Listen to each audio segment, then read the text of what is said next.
आजकाल मला Instagramला नाही का बाहेरच्या देशातल्या स्वच्छता करणारे किंवा भांडी घासणाऱ्या बायकांचा व्हिडिओ खूप जास्त यायला लागले फीडमध्ये आणि मला ते खूप आवडायला लागले माहिती आहे का. मग मला पण वाटलं चला एक भांडी घासतानाचा व्हिडिओ करूया म्हणून किंवा साफसफाई करतानाचा.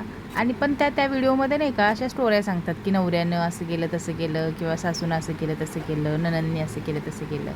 अरे बापरे, म्हटलं हे आपल्या काही भारतातच नाही फक्त बाहेरच्या देशात पण असतंय वाटतं असं काय काय. तर मी म्हटलं आज या वेळेला मी पण एक व्हिडिओ बनवणारच स्वच्छतेचा. तर हे बघा मस्त असं सगळं साफ करून घेतलं. आता भांडी घासून दाखवते तुम्हाला. बऱ्याच बायका विचारतात ताई तुझी भांडी कशी चमकतात कशी चमकतात. अरे यार मनगटात ताकद लागते. त्यासाठी कुठलाही साबण असला तरी चालतोय किंवा लिक्विड असला तरी चालतं. मनगट खमकं पाहिजे नाही का. त्या बायका चक्क अंगण बिंगण साफ करून सुद्धा दाखवतात. मला तर ते लय भारी वाटतं. त्यांचा झाडू वाजतो किंवा त्यांची भांडी वाजतात ना मध्ये मध्ये खडखड खडखड खडखड किंवा झाडू वाजतो सपसप.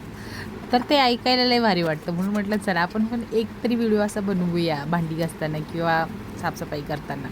आता नंतर माझं फरशी बिरशी पुसताना व्हिडिओ आला तर काही म्हणू नका बरं का. असो गंमत करते. मला भांडी घासायचा खरंच खूप कंटाळा येतो आणि ह्या वेळेला मी काहीतरी मला ऑर्डर होती बहुतेक ह्याची वांग्याची भरलेली वांगी आणि भाकरीची ऑर्डर होते. तर ती करून मी बाहेर गेले होते शॉपिंगसाठी जरा, कारण आमच्या दादाचं लग्न ठरलं आहे तुम्हाला माहिती आहे. मी माझ्या लग्नात जेवढी शॉपिंग केली नसेल तेवढी दादाच्या लग्नात करते. कारण आता काय तेव्हा माझ्याकडे पैसेच नव्हते म्हणा. आता आहेत थोडेफार तर करूया शॉपिंग म्हटलं. तर माझं काम झाल्यानंतर मी बाहेर गेले होते आणि यायला लेट झाला. आल्या आल्या पहिल्यांदा गॅस ओटा साफ करून घेतला आणि नंतर सगळी भांडी छान चकाचक घासून घेतली.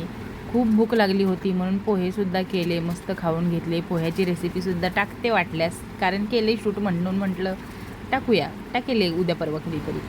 गॅस आणि ओटा क्लीन असल्याशिवाय स्वयंपाक करायला कोणालाही आवडत नाही. आणि मस्त सगळं चकाचक करून पोहे करून खाल्ले. आणि या जग कल्की अवतार येऊन संपून जाईल पण हे भांडी संपणार नाहीत.